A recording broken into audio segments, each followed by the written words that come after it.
Hello, everyone. Welcome to our business tutorial. So, the idea of these sessions is really to be exploring how do we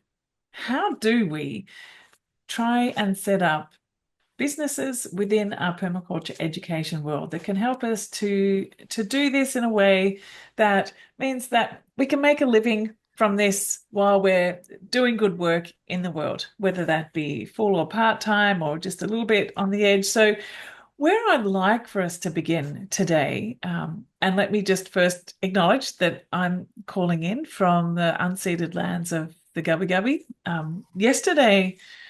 Today is actually a public holiday in Australia, and it's meant to be the Australia Day public holiday, but there's big movements in Australia for this to be renamed or taken away, and this to be called a Invasion Day because it's the day that uh, 11 ships arrived in what is now called Sydney Cove to plant the British flag here. So we're on a public holiday today, supposedly celebrating that. But you may have seen that yesterday I sent out information about the course that's developed by Dominic Chen, who is one of the members of this course. Some of you might have met her a while ago or met her at the Permaculture Festival of Ideas or met her on my podcast as well.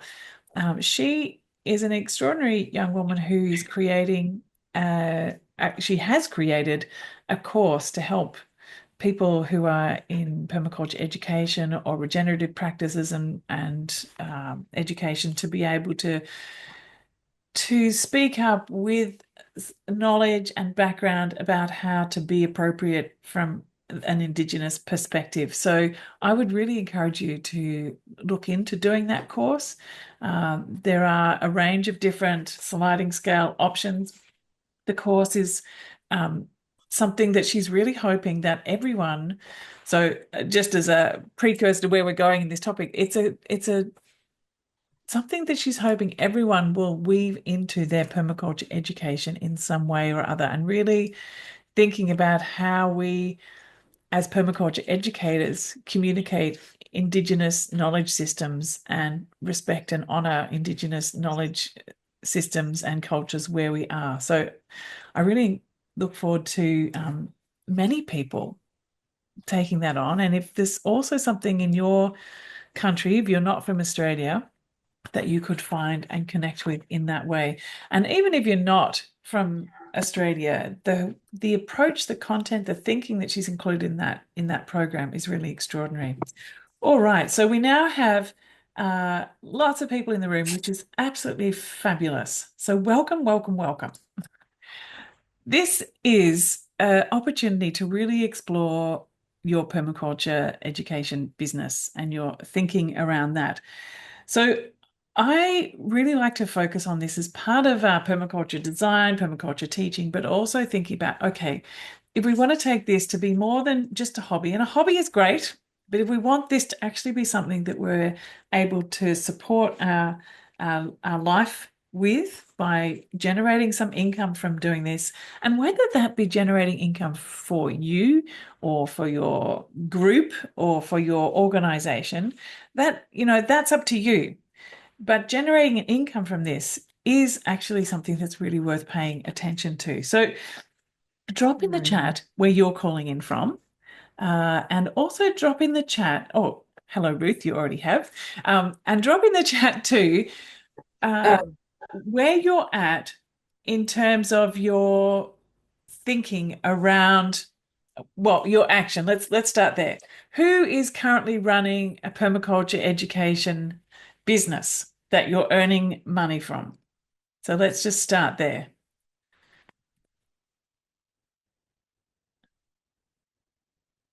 Yeah, I think so, Ruth, too. It's really relevant to everywhere. It's specifically from Australia, but it's relevant to everywhere, that Dom's course. Yeah. All right. Hi, Deb. Hi, Stenbergen.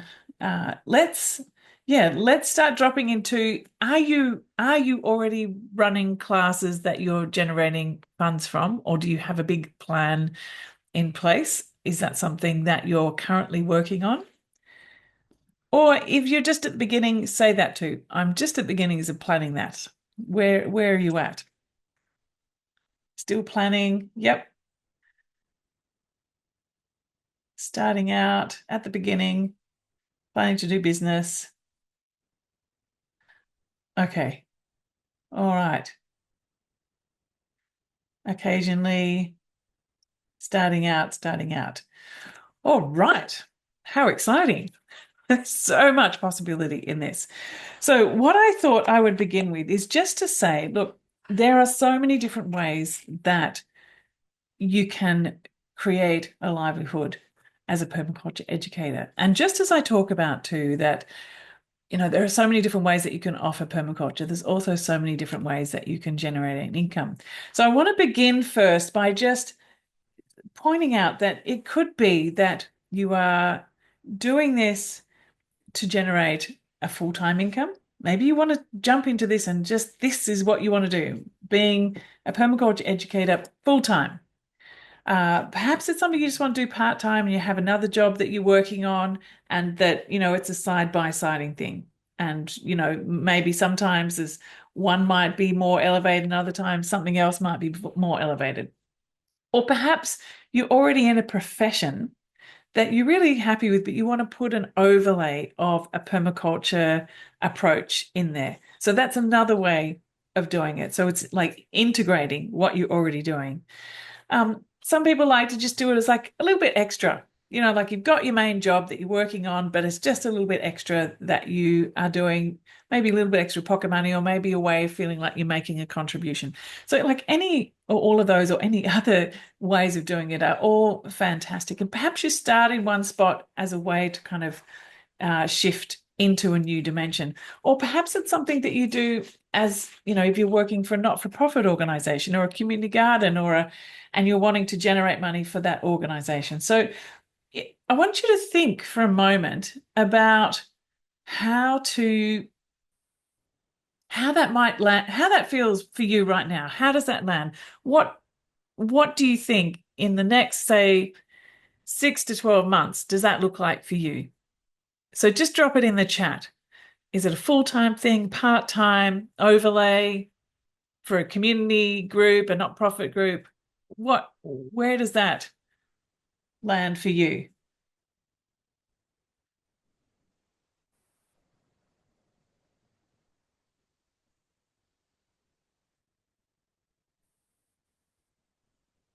Part-time overlay, says Belinda.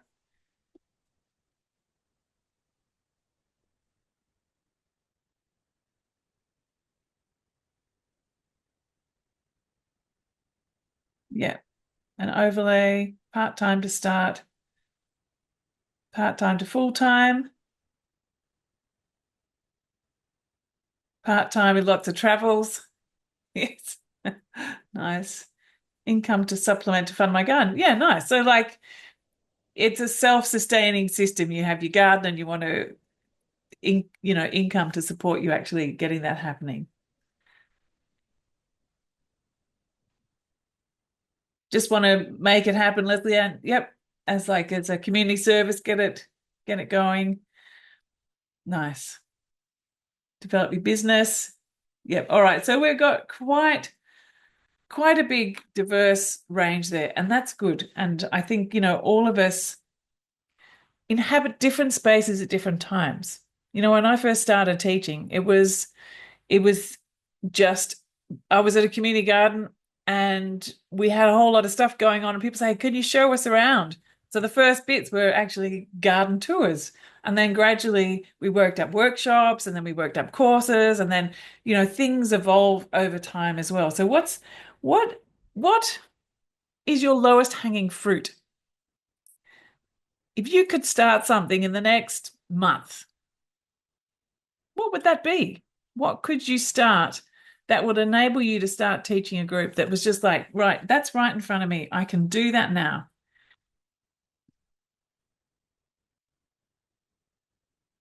Online. Yes, well, that was the other dimension. So is it online? Is it in your garden? Is it down the local community garden? Is it at a local garden centre? Is it at a university? Is it in your organization? Where is it too? So, what could you start and where might that be? Start a YouTube, Yoshi. Now, the thing is with YouTube, you can reach a lot of people and can do some amazing permaculture education on that. And perhaps we'll come back to YouTube because it's a really interesting strategy, and I want to stay on that for a bit longer. But let's just so I'm losing my chat. It's so many things coming in.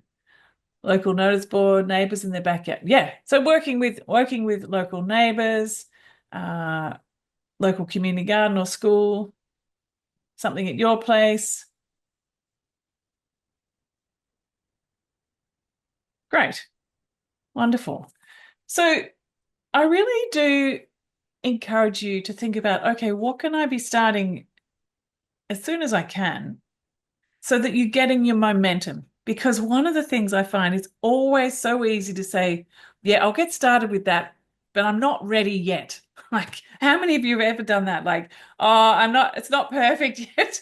I can't start yet. I haven't got all my ducks lined up. Like, they will never be lined up. Ducks have their way of, skidding off. Well, actually, ducks do quite line up across the road. I was watching some the other day. The mum was at the front, and then they were all little babies, and the dad was at the back and across the road, and the dad stood in the middle of the road and waited and stopped the cars while the rest went on. So ducks do line up, but you know what I meant.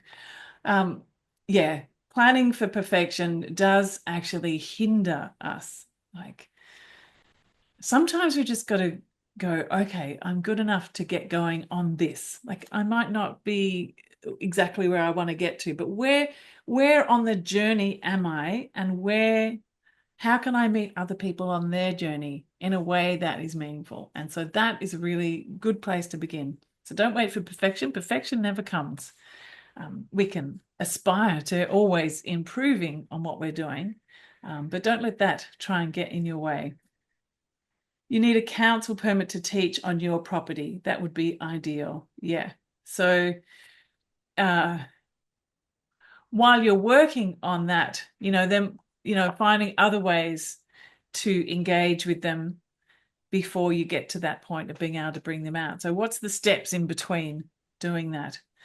All right. So there's a lot going on with all of you. And what I wanted to do was perhaps just start with exploring the principles, and then I'm going to ask a few questions and break us up into groups so you can actually have a chat.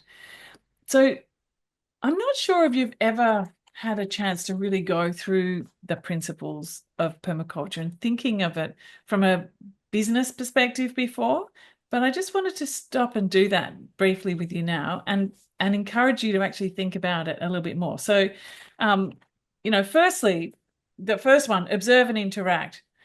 So yeah, I'm going to encourage you to keep typing in the chat here. So what does observe and interact mean to you in terms of a business?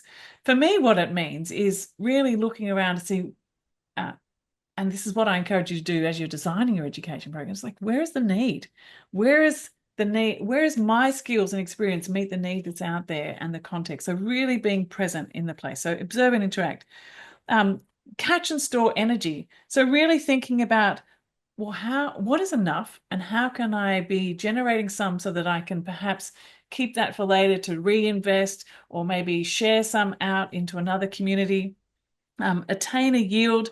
So that's an obvious one from a business one. We're actually looking at trying to generate some income from this. That's the extra yield above the vegetables, above the social aspects that we get from it, and really thinking about the multiple forms of capital. Is it actually building social capital? Is it building environmental capital? What are all the different capitals, as well as the financial capital, so that we're balancing that out? I'll share with you the 8 forms of capital article afterwards. Let me just write a note of that because it's a really cool article.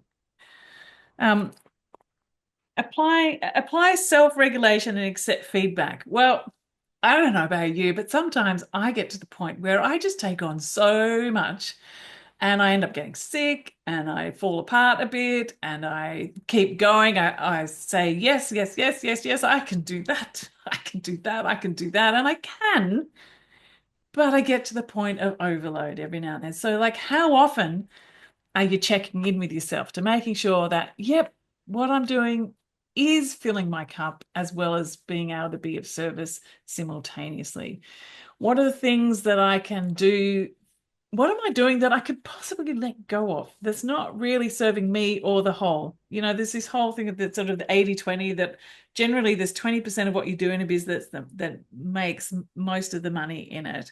And is that 80% the extra that you're doing fluff, or is it good service? Just look at it. Like, just stand back and think, what are the things that are stressing me the most in this? What are the things that I'm finding that I'm just spending most of my time doing, but never really getting anywhere? Sometimes I've just got to let some things go. So check yourself, apply self-regulation, and accept feedback. And maybe that's other people's feedback, but often it's your own internal feedback system or your health.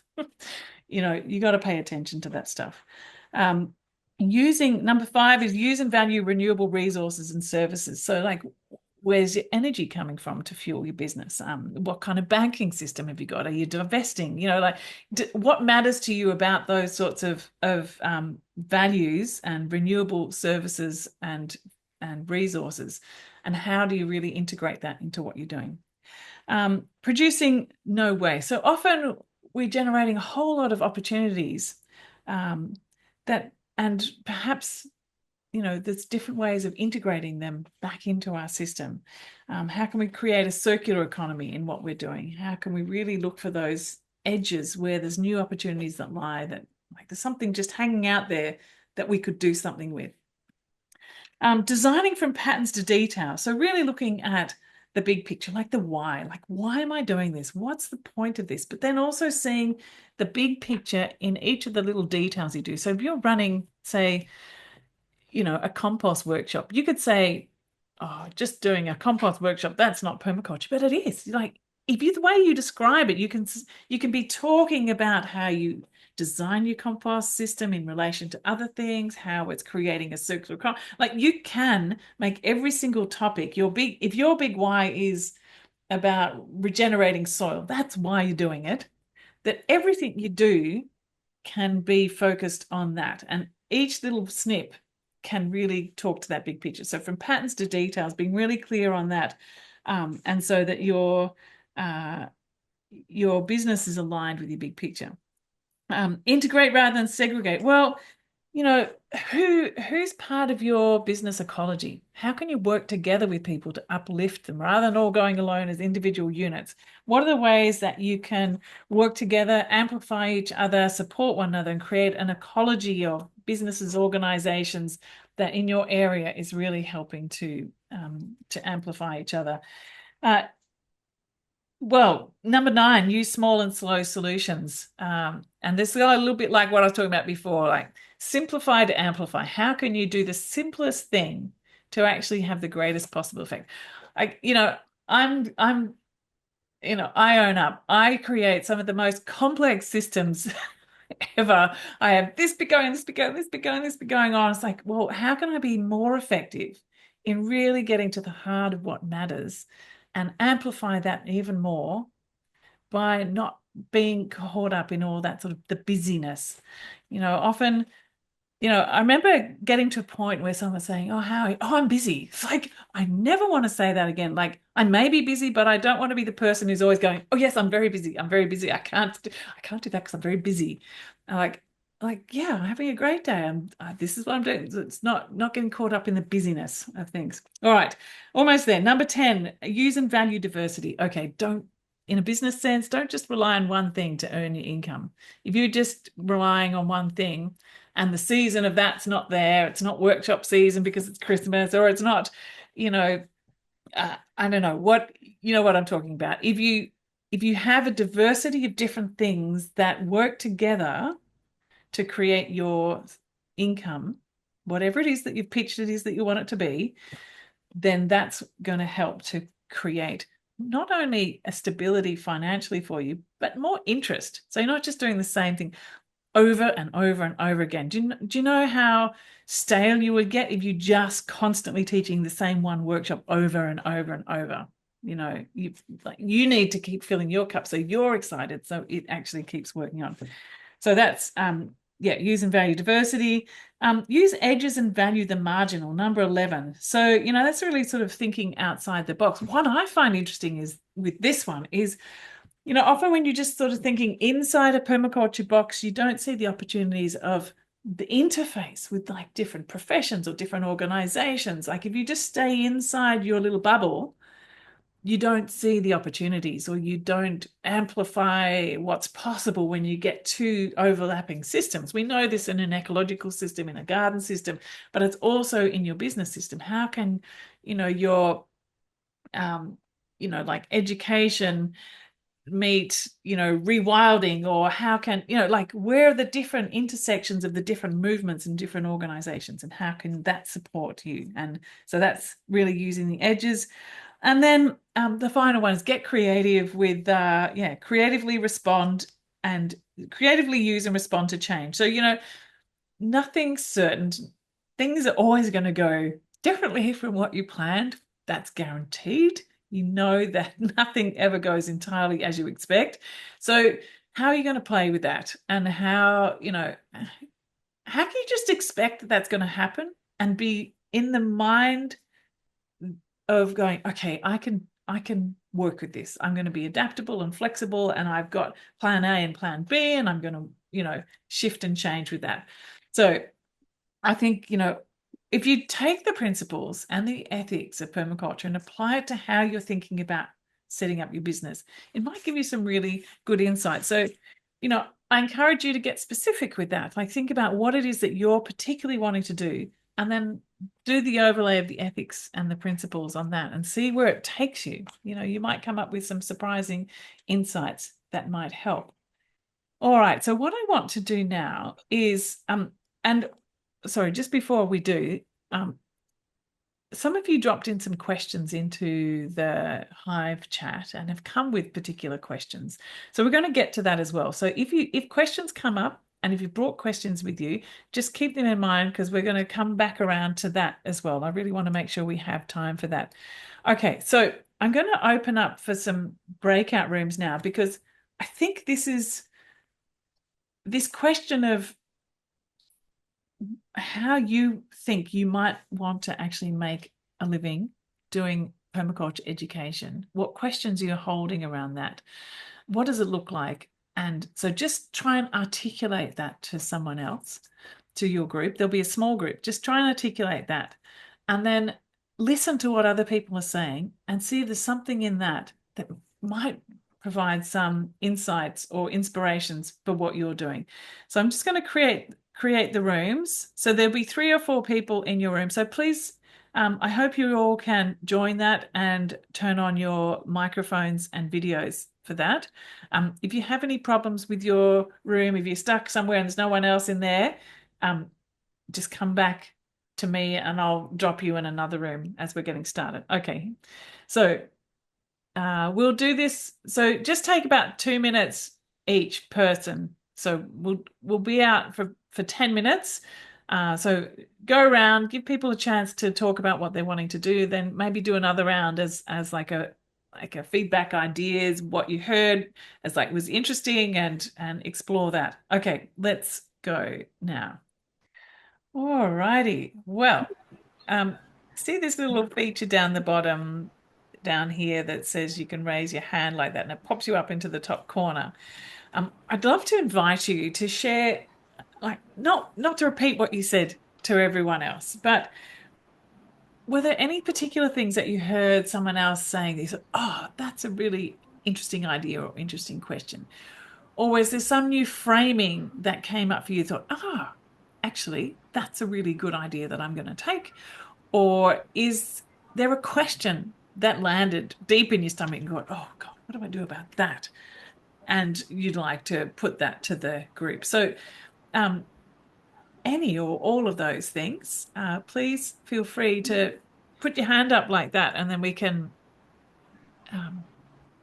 start to explore that. Deb, go ahead. Is my I'm unmuted, aren't I I? can hear Yeah. you. Yeah. Yeah. Hi, everyone.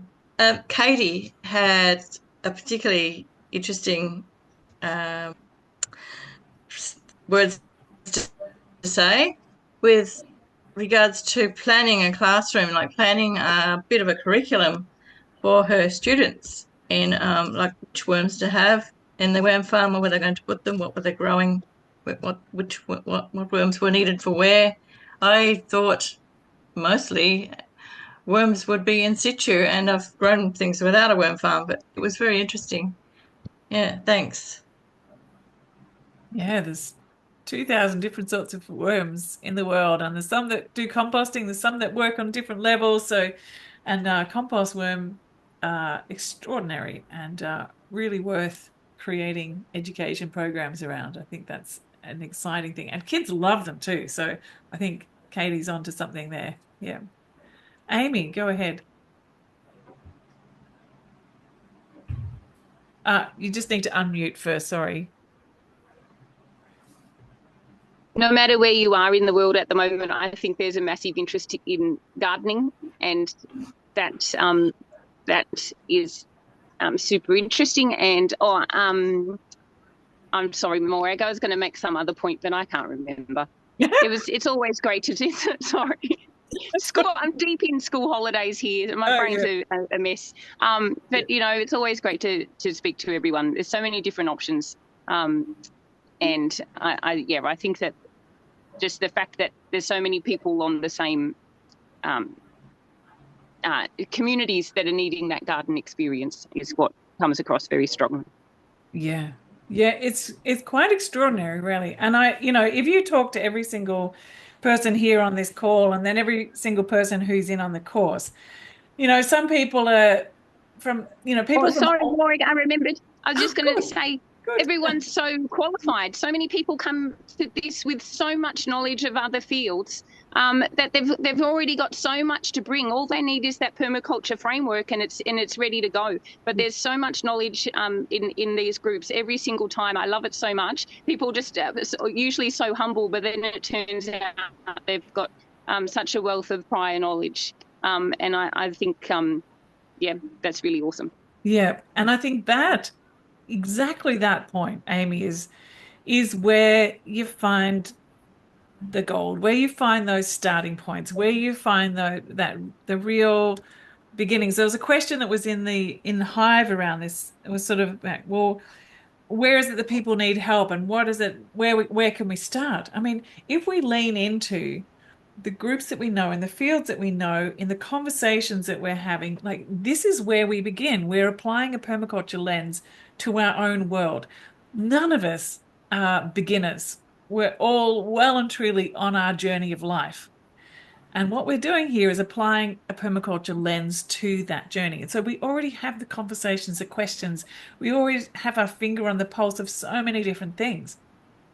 What happens to those conversations and those places when you apply this permaculture lens, and what do you see differently? And that's that observe and interact piece, and to spend time in that.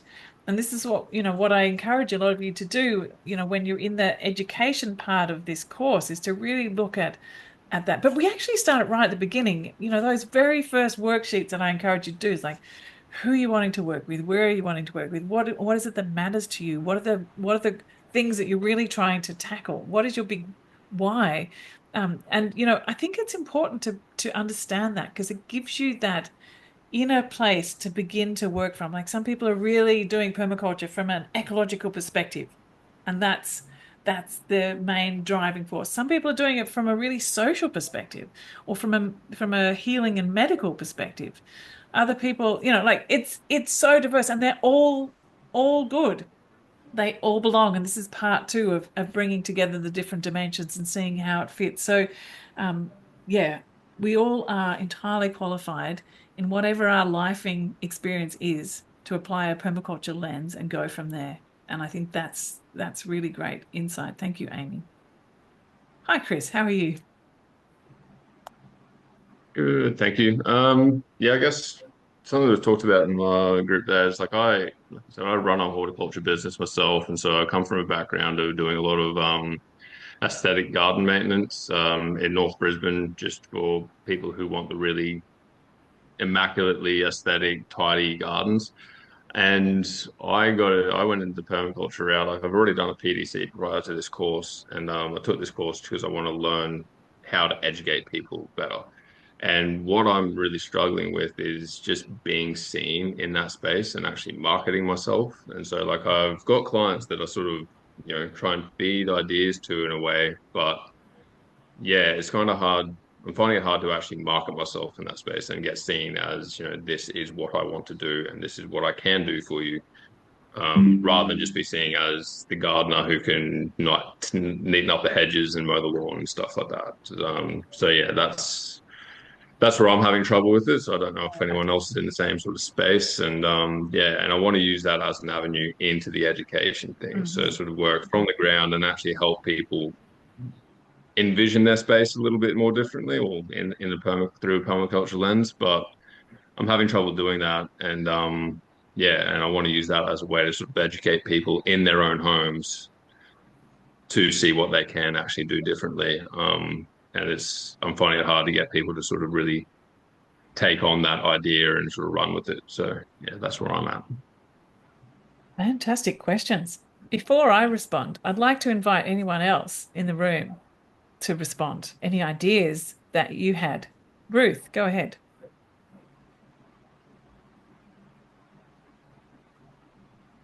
Okay. I totally get what Chris is saying, because here where I live in Austin, before I lived here, I used to come on vacation here. And at the time, I was living in France, where probably all over Europe, but I know in France, utilities, water, heat, everything is very, very expensive. And so no one would dream of watering their green lawn and having the water run down the street at 10 o'clock in the morning with the sunshine, because they have these pristine gardens with beautiful flowers that have no business in Austin, Texas, because they came from the East Coast and they want peonies and so forth, and they don't really grow here. But they're beautiful because people with knowledge like Chris can come in and do all the things that needs to be done to make it beautiful the way they want, and then keep it like that. So some of the people I've met who are segueing to what he wants to do, to what you want to do, Chris, decided that they would start their own group and market themselves in this new way, maintaining their clients, because that's the base. They live from that. But they find channels. They expanded their channels, they expanded their contacts, and they also increased their knowledge of language, because I was in a group that I was just in a few minutes ago. We were talking about how to share the knowledge that we have without preaching. Because the moment you start to preach, you're so enthusiastic and you're so excited, and people, they look at you and like, what are you talking about? And if they are not familiar with permaculture, I almost think that's a word that I'm not going to use because they don't know what it means. And when they do, they think, oh, yeah, yeah, you want to grow food. You want to grow food. Yes, I want to grow food, but it's more than about growing food. And so you have to get a community, and it should probably initially be very small, because you can really work together and share, so that you come together and form a common language of to how to share your knowledge, how to talk. You can even practice with each other words that you don't use when you're telling people, no, not when you're telling, but when you want to tell them how much better it would be if they didn't use synthetic fertilizers, if they didn't water their lawns to death, if they planted things that actually grow naturally in the region, and how that can be beautiful and healthy on multiple levels. So just to make that short and to refine it, it seems that the most effective tool they had was getting together with just a few people who had the same goal. They have tremendous knowledge already of agricultural things. And they also now know how to use permaculture and to channel that into this permaculture way of living. So they're learning how to get that information out in very subtle ways. And it does take time, because you can't preach. So I just encourage you to do that because I'm working on this language myself right now and saying, how can I market what I do without talking about using the word permaculture sometimes, unfortunately, it closes doors because people don't understand what it is. So I have a thing called healthy living. It's what I did before. It was healthy interiors. So I can talk about healthy living and talk about the food that we eat and how to grow it and so forth. And people listen. If I talk about something that they think is farming, particularly in an urban area like where I am, they're not interested. And all they can think of are ugly front yard with dead grass and so forth and so on when they think of permaculture. So I just think you have to adapt wherever you live, the language that you use, so that you can very subtly teach and show the beauty of what it is you're doing. Because they will listen if you find the right language. And that I've seen as well. That's some Yeah, fabulous. that's yeah. Advice. I'm definitely guilty of getting excited when I start to talk about all the things and maybe running a bit too far ahead of where they'd like to be. So yeah, no, that's great advice. Thank you.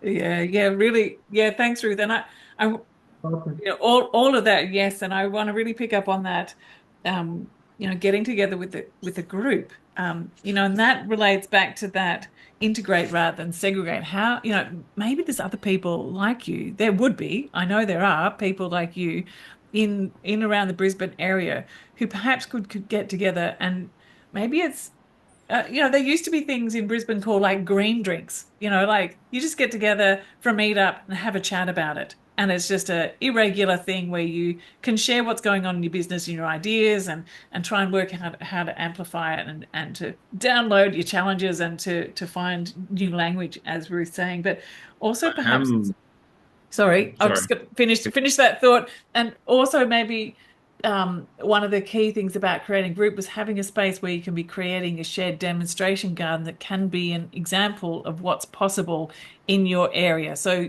can you work together on something or a series of places that that make it visible what it is that you're trying to get at?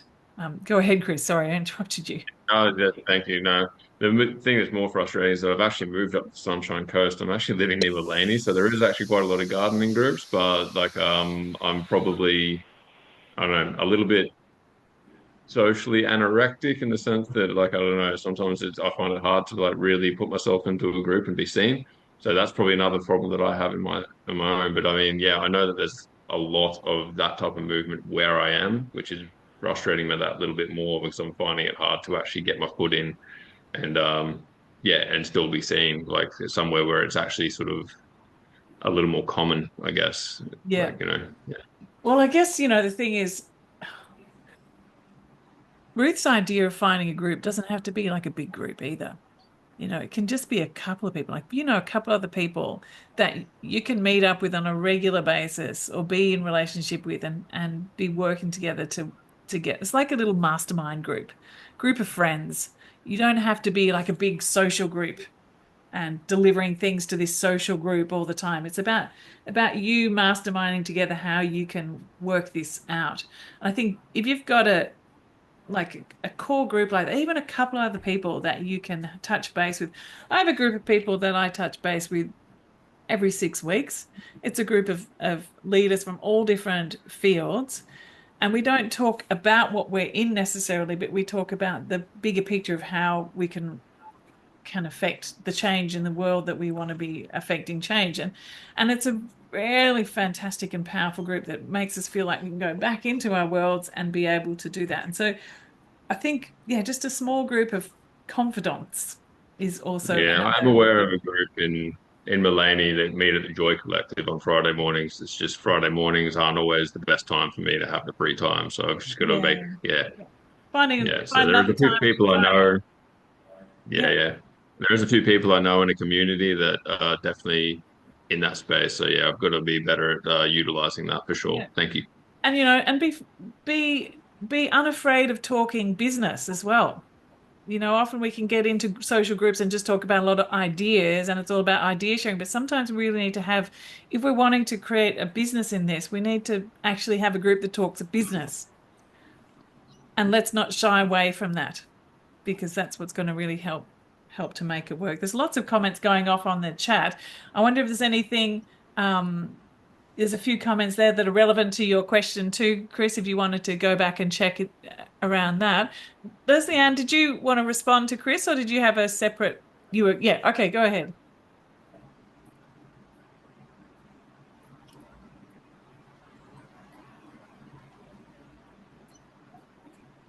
You're on mute. Yeah, I can't. Where I am, nobody knows the term permaculture and stuff, but I'm doing something different too. We're doing giving presentations and stuff around native plants. We're growing native plants and giving them away and trying to get people to give up lawn for native plants. And we found groups that really want to listen to. So there's seniors groups that love having presentators come in and talk to them. There's a couple of different organizations. There's a gardening group that invited us in. So last year we went and saw some groups, and we're going around with a different presentation this year. We're going to be teaching stratification with the wild seeds. So there might be some groups that you could just put a little framework, and I'm not going to get into the big principles thing, but I'm just going to keep it simple with permaculture. It's earth care, people care, fair share. Really simple. How do we live lighter on the planet? Do the best we can. Everybody wants to do this. But I'm also, while we've been talking, I had a couple of ideas, because I'm going, I can talk myself out of stuff really easy. Like, oh, everybody knows how to garden. I'm not going to blah, blah, blah. But nobody has a garden here. I live in a rural community. Everybody has yards. They're all complaining about the cost of food. Nobody's growing anything. Drives me crazy. It's like, I live on a very low income, and I'm not complaining about food because I grow my food. So I thought, maybe I'll just have a tea in my garden. Invite people in. I'll have a few extra plants. I don't think many will come. We gave a workshop last year on how to do a no-dig garden, and nobody came. But I thought, I'm not going to stop. I'll just, have a tea in my yard and by my kitchen garden. Say if you got any plants to swap, bring them along. Meet some new gardeners possibly. And I think I'll see, maybe they'll want to learn about how to make their own fruit. Ask them. But for you, Chris, I would say, see if you can find some groups that might like you to come in and have a speak. There could be some places that you could go, and then you'll have to hone yourself in an hour or two to make a presentation, which is, I think, also a really good sort of learning curve to, package something up a little bit. Anyway, thank you. Thank you, Leslie Ann. So, some of the key words that are coming out of this is learn how to translate this to who you want to work with. We can learn as much theory like eco-philosophy, permaculture design. We can learn all of this stuff, but unless we can translate it to who's in front of us, it's just going to and just land nowhere. And it's, so that translation piece is really important. The demonstration piece is making it visible, people don't move to things that they don't know what's possible. So where are your demonstrations where people can see it, taste it, feel it, touch it, smell it, whatever, and that sometimes may be a visual, something you share on a YouTube or in a presentation, or it might be something you bring people into your place. So, that can be multiple things. And then start small, like this scale piece, like begin where it's possible, and you never know where it's going to take you, but you begin authentically where it matters and where it feels like you're going in the direction that makes sense to you. Then that. So those sort of three things come through really strongly. Amy, go ahead. I was going to say to Chris as well. Yeah, I was going to say to Chris as well that perhaps it sounds like he wants his current clients to be more permaculture focused as well. So maybe just if there's endangered animals or endangered plants that are living locally, to point out that your garden can be a special refuge for them, and start from there. That might be a really good starting space. And sometimes you've got to scare people a little bit. Just have a couple of little scare sentences, and then you move on to what people can actually do. So, extinction crisis, all the rest of it. But only you have to keep that very, very, very small, and then you have to move on to exactly what people can do to be the hopeful change for their future, for their local area. So I thought that might be useful. Yeah, I really love the rewilding, the integrating that into it. That's a fabulous way of starting, but also how you can, and the scare thing might be one, but also the beauty. If you just open up any country garden magazine or something, you'll see beautiful pictures of edible gardens. Like maybe your website or your brochures could include pictures of beautiful edible landscapes. And so that appeal of that somehow is like, oh, that's what I really like. It's this beautiful organic food, grown in my backyard, and you could help tend that for them. I don't know, maybe beauty as well as the rewilding piece. Katie, go ahead. Hey, yeah, two things. I remember saying to my ex that I wanted to put a bit more vegetables in the garden and stuff, and he was Italian. His family, he said, "Oh, no way, I'm not having like rhubarb in the driveway like my grandparents had." He had this vision of what a edible garden could look like growing up with that, and so it was about showing him different ways of making it beautiful, just as you said. But I put it in the chat. I've been making up these information things where through nature, there's a website, and you can actually do a buffer around your house and find out all the endemic plants in your area, and then you come up and you say, so instead of going, oh, let's plant a big thing of agapanthus in the front yard because, well, they're hardy and they do this and such, then you go, your go-to is not to say the agapanthus. You guide them to this alternative native plant that is also, and then I've spoken to my native nursery and they'll push those. So where the agapanthus used to be, they've now put the plants that are more for the area, and so then it's easier for them to get these plants. Oh, sorry, we've sold out of agapanthus. You can get a plant that does has a very similar habit, is a better alternative. And so it's a bit like that whole putting the lollies at the checkout thing where everybody grabs one because it's like convenient there. You sort of just reorganizing things a little so that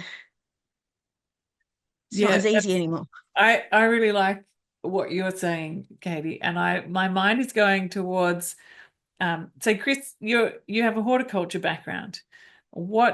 Rather than thinking about educating the people that you're doing the horticulture for, how could you educate the horticulture industry in the way that Katie is talking? Like, go upstream. And so you have this diversity going on. You're doing your action in the gardens with people and you're trying to adapt that, but you're also going upstream the other way. And that could be another dimension of the work that you do that can help to shift and change the culture that's going on. Yeah. Because I'm an environmentalist that works in mining, and everybody, like, I've actually had people call me all sorts of weird names, like, oh, you're an environmental earth rapist. But like, I spend more time ticking boxes to make sure that I don't break environmental laws than most people do that are full-time environmentalists. And it's about, it's about being in the industry and just reframing things a little bit and stuff so that the agenda can be a bit more mainstreamed. As I said, if you use the word permaculture, my friends would just turn off. But if I talk in terms of subsidies and ways that we can make things more efficient and that they can save money on budget, then they think that they're doing things for their own agenda, but they're actually doing things for a greater agenda. So your thinking is a permaculture thinking. Your thinking is integrated, ecological, earth care, people care, fair share. And how it comes out of your mouth and translated is the important piece. And this is why we need to practice. We need to practice with each other. We need to test it out and keep on working that out. So that doesn't shift what you're thinking, but how you say it is something that can really make a huge difference. And this idea of going upstream is really important. Like, I wonder how all of you could be going upstream, downstream, and different rivulets at the same time and really think differently about that. Once it accidentally becomes part of the vernacular, then you can start introducing words like permaculture and things like that. But until the brain is softened to the idea, otherwise people just shut down and think, oh, hippie. And what you'll find is people go, oh, that's a bit like that permaculture thing. Oh, yes, that's right. That's right. But you've got to soften the idea first. Yeah. And it's not being sneaky. It's not anything. It's just being able to integrate the ideas in a way that makes sense. It helps the ideas to land. It helps to. You don't teach a year 3 person how to do calculus. You've got to teach them small amounts of maths first. Yeah, it helps to do this. Yeah, great. All right. We didn't quite get to talk about the YouTube concept, but let me just very briefly say that, because one of the things that has come up is like how to be seen, and one is one thing I think that's really important for any of you who are wanting to run a business is to have some sort of form of public facing site. Like a website, for example, is a really useful thing, and that's where you say who you are, what you stand for, what your why is, and translate it in a way, in the language that makes sense to the people that you're wanting to meet. If you're using YouTube, I think that is a really great example. Like if you're wanting to show examples of the types of gardens that you can create for your audience or for your clients, or the kind of gardens that you can help design for people, or the kind of whatever it is that you're trying to offer in your world that you can create, show examples of it in your YouTube or on a blog. But I encourage you to put that onto your website. And then if you're going to do socials, the socials come back to your website. So it always lands back there. So your website is what you own and it's yours. The social media things flip off here and there. So you have it there and you share out to social. So it could be through YouTube. So you make a YouTube clip, write a blog about it, put it onto your website, and then from your website, share it out into socials. If you've got your YouTube channel, have a card on your YouTube film that sends you back to your website. And somewhere maybe in the middle of all of that, you might say, you really like this YouTube, I can show, here's the 10 key points that I explained in that. You can download this. If people download that, then they give you their email, and then you can start to communicate with them with a newsletter, and you can share with more of your ideas. So getting that little loop happening of what you put out comes back in. So 2 key things you really need to have is your website and an email list, so you can be communicating with people. Don't rely on social media. Social media is just the form to kind of like communicate further out or be part of groups. But if you're trying to run this as a business, as an enterprise, as a livelihood, as an organization, you need to have a stable thing that you are controlling what happens in that and where it goes. So those 2 key things I think are really important, and don't just put it up and then it's static. Like keep it alive. And that's that blog piece. You write an article. What's happening this week? What garden did you design this week? What workshop did you teach? What really interesting books did you find? What's going on? So that's where you become visible, because you are sharing knowledge that is useful to other people. If you're sharing knowledge that's useful to other people, that are the people that you're wanting to communicate with, they'll keep leaning into you because they know that you've become this really valuable source of information for that. So it's like both YouTube and Google are 2 of the most important search engines. So, for example, if you're wanting to find out something like, what worm should I use in my compost farm? How do you ask the internet that? You would say, just think about it. What worms would I use in compost? So, like, think up the question. Type in your question. See what comes up on Google. You'll find there'll be YouTube clips, and there'll be like Google searches will take you to a website, which will be a blog. This is the main things that the searches will take you to. What questions are you answering for people? And are you delivering it in a way that people will be able to find it? Like if it's, what are the best vegetables to plant in summer in Tasmania? Do you have that? If you're someone who's going out doing designs for seasonal gardens, for example, Be really specific, and then people will find you. If it's about how do you rewild a garden in Victoria, like, write about it. And if people are searching for those sorts of information, it will bring them to you. And then you can then offer, it could be, information, a booklet, a course, a workshop, an online webinar, whatever it might be that you're doing, a service to help people work out how to do it. But you need to make yourself visible in that way. And if you don't have that, this is the integrate rather than segregate. What are the organizations that are already got a website and a newsletter that you can collaborate with? That might be a local organization, it might be Permaculture Australia or Permaculture UK or Permaculture America, or it might be like a local permaculture group, an organic group, or it might be a healthy living group, or it might be a landscape architect group. What is it that you can then piggyback on that, contribute to that, so that you become visible in the world that you want to be seen, sharing the ideas that are important to bring people back to you. And that, my friends, is kind of really at the heart of it. And it's not going to happen. It's not going to happen straight up like that. This is a long game thing. If you want to be creating your livelihood permaculture, and this is where I start at the start, what are the lowest hanging fruit? Begin there. Start now in the most imperfect places that you can start, and allow it to build, and keep imagining and flowing and being in your self-reflective state and working out what's working, what's not, and building these other dimensions around. Connect where you can with the organizations that are supportive of the dimensions that you're wanting to work in, and then gradually build up your own. If you don't have your own website and your own mailing list and all of that, find a group that you can work with and get that happening.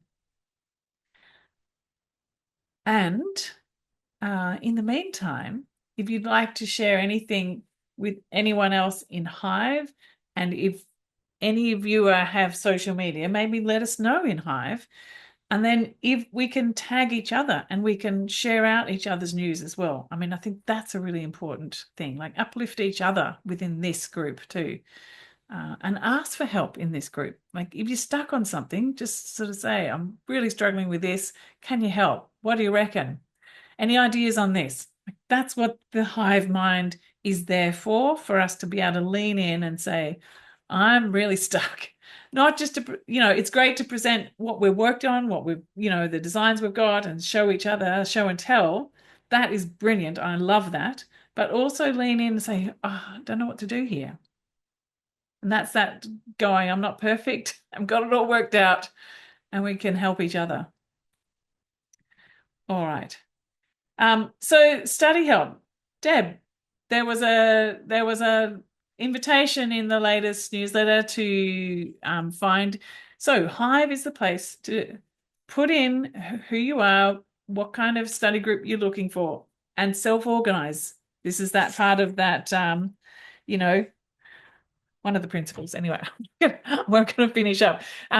It's about connecting up in Hive and finding people in there. And you can create your own little chat group in Hive. There's a spot up the top. You just click on add, and you can add your names of who's in your little group. And then you can create your own little study group from there. So that, I think, is really important. And the other thing that you're asking for, Deb, was around like a forum. Like this is that. Like share what it is that you're working on. What are your design? Each time we come together in tutorials, we can create space where someone can say, all right, this is the business that I'm working on. This is the questions that I have. And we can, foreground someone and really workshop them. And maybe we can bring in a few different people. So be willing, to put your hands up and sort of say, look, this is what I'm thinking of doing. I really need some help. Can you think with me? And I think the more that we do that in each of the tutorials, we're going to get lots of really good work done. Yeah, great. Sounds wonderful. So much going on. And I'm so glad you're all here today. And I look forward to seeing you next time. The recording of this will be in the chat. what I encourage you all to do, as I say at the end of every session, is let in Hive go in and, once the recording hits there, say what you got out of this workshop and encourage people to go and listen to it, because there's something you can get out of work, out of listening to replays, but also encourage people to come along to future tutorials of all different sorts as well. All right, take care. See you next time. Have a great day, evening, wherever you are. Bye.